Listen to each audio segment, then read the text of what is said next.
दोस्तों इस वीडियो में हम बात करेंगे कि ITR कितने प्रकार के होते हैं। ITR 1, 2, 3, 4, 5, 6 या फिर 7, इन सब में क्या क्या डिफरेंस होता है और ये ITR किन के द्वारा भरे जाते हैं और क्या क्या इनमें एक्सेप्शन होती हैं। तो उससे पहले अगर तुम चैनल पर नए हो तो चैनल को सब्सक्राइब कर लो और ऐसे और कंटेंट के लिए नोटिफिकेशन बेल पर ऑल का आइकन भी जरूर दबा दो। तो सबसे पहला और इम्पोर्टेंट फॉर्म तो है ITR 1, जिसे हम ITR सहज भी कहते हैं। लगभग 50% से ज़्यादा लोगों का काम इसी फॉर्म के थ्रू ही हो जाता है। अगर आप एक इंडिविजुअल है, सैलरीड पर्सन है या फिर आपकी एक घर से हाउस प्रॉपर्टी से इनकम आ रही है, ध्यान से सुनिएगा, income from one house property, या फिर आपकी एग्रीकल्चर इनकम आ रही है अप टू 5000 या फिर कोई और भी अदर इनकम है जैसे सेविंग बैंक का इंटरेस्ट आ रहा है, तो आप ITR फॉर्म 1 भर सकते हैं। अब कौन कौन लोग ITR 1 फॉर्म नहीं भर सकते? तो अगर आपकी रेंटल इनकम एक घर से ज़्यादा है, अगर आपकी एग्रीकल्चर इनकम 5000 से ज़्यादा है, किसी कंपनी में डायरेक्टर हैं या फिर किसी फॉरेन कंपनी के शेयर होल्ड किए हुए हैं या फिर कोई बिजनेस की इनकम है या फॉरेन इनकम है, तो आप ITR 1 फॉर्म नहीं भर सकते। अब ITR 2 एक ऐसी चीज़ है ना जो इंडिविजुअल और HUF दोनों के लिए एप्लीकेबल है और बिजनेस की इनकम को छोड़ के लगभग सभी इनकम के लिए वो फाइल कर सकते हैं। सभी इनकम कैसे? जैसे कि सैलरी या फिर pension, rental income from house property. अब ITR 2 वाले बस इतनी चीज़ याद रखें कि बिजनेस से जो इनकम हो रही है उसके लिए ITR 2 फाइल नहीं कर सकते। उसके अलावा कोई भी इनकम है, जैसे कि हमने ITR 1 में बताया था कि सिर्फ एक घर से जो इनकम है वही ITR 1 फाइल कर सकते हैं, लेकिन अगर आपकी एक से ज़्यादा घर से आपकी रेंटल इनकम हो रही है तो आप ITR 2 फाइल कर सकते हैं। उसके अलावा कैपिटल गेन या किसी फॉरेन कंपनी में आपकी इन्वेस्टमेंट है या फॉरेन कंपनी के आपके पास शेयर हैं तो आप उसके लिए भी ITR 2 फाइल कर सकते हैं। Now let's talk about ITR 3। So ITR 3 is an extension of ITR form 2।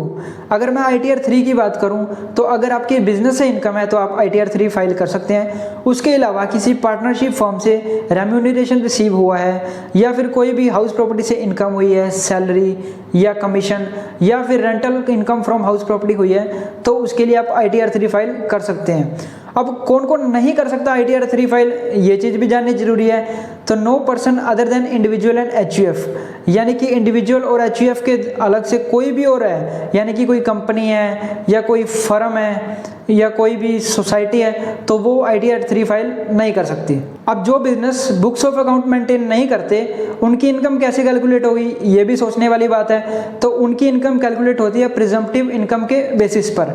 अब क्या वो ITR 3 भर सकते हैं? नहीं, प्रिजम्पटिव इनकम वाले को ITR फॉर्म भरना होगा जिसे नाम दिया गया है ITR सुगम। तो इसमें इनकम कैलकुलेट होती है as per section 44AD, 44ADA and 44AE। अब ये एप्लीकेबल किन किन लोगों के लिए है? तो कोई भी इंडिविजुअल है, HUF है या फिर पार्टनरशिप है, उनके लिए एप्लीकेबल होगी। लेकिन एप्लीकेबल किन के लिए नहीं होगी तो मैं बता दूंगा, अगर कोई LLP फर्म है तो उसके लिए ITR फॉर्म सुगम जो है एप्लीकेबल नहीं होगी।